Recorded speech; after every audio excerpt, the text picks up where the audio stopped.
Hello there, I'm Trevor Phillips, and I'm here to talk about Woody Allen.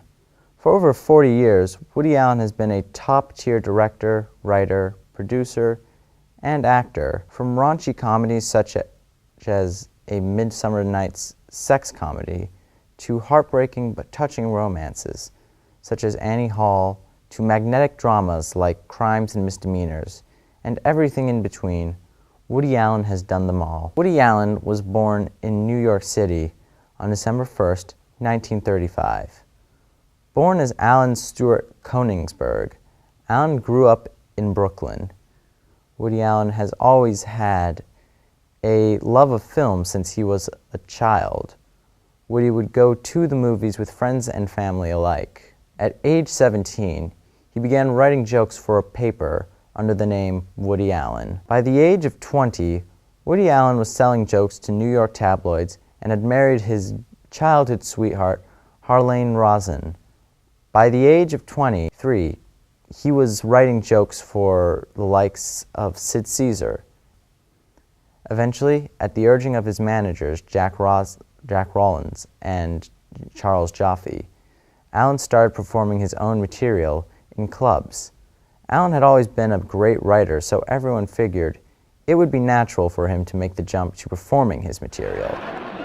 And I saw on the wall once a nude by Rubens, but a real succulent nude.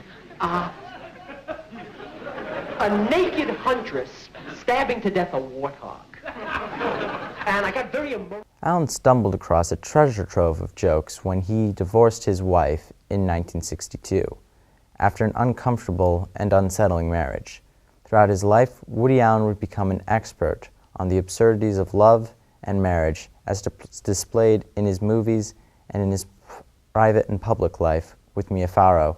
Woody Allen's first real cinematic work was as a screenplay writer for the 1965 film What's New Pussycat, a hip film for young audiences.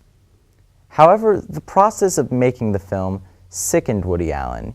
He told studios he would only work for them if he could direct, and was able to direct his next film, a cult classic called What's Up, Tiger Lily.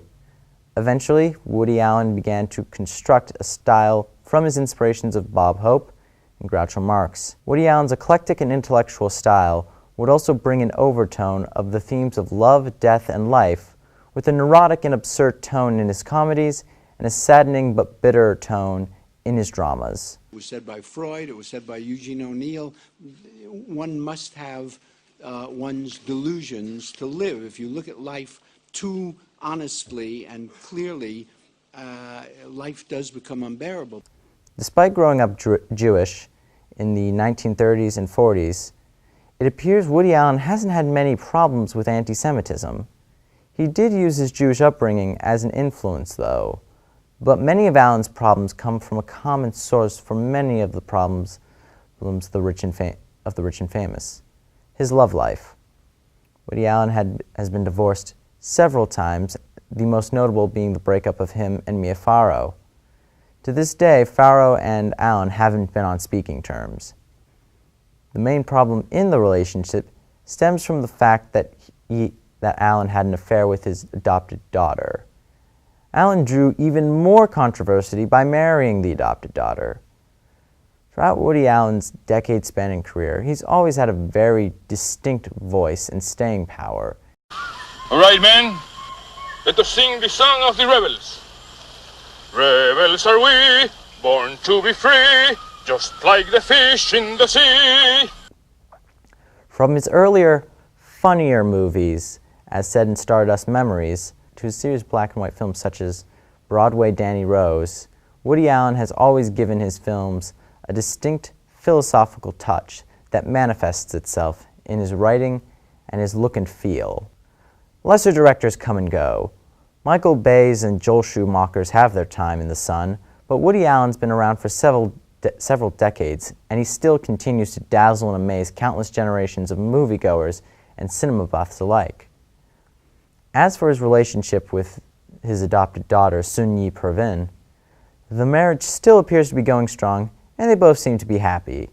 And in the end, that's all that matters. Woody Allen has always done what he wanted to do with his movies, and not what critics or big studios wanted.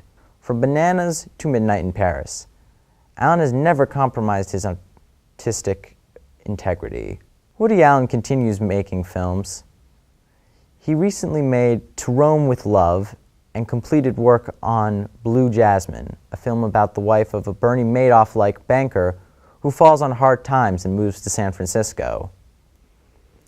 The film has gotten good reviews from critics and looks like a new breath of life into the Woody Allen formula, as some have claimed his formula has gotten old. Allen has always had some form of an awkward, nervous, and slightly neurotic person as a mainstay in his films, but Blue Jasmine appears to depart from that mainstay. While Allen has many great successes under his belt, the quintessential must-see Woody Allen movie has to be Annie Hall, a masterpiece about a neurotic comedian recounting his love affair with a quirky, like-minded woman played by Diane Keaton.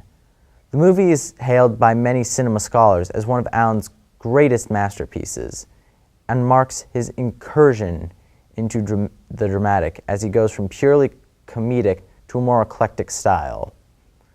Woody Allen still continues to make movies and will probably continue to until God knows when. That's all the time I have. Thanks for watching. I'm Trapper Phillips. Goodbye.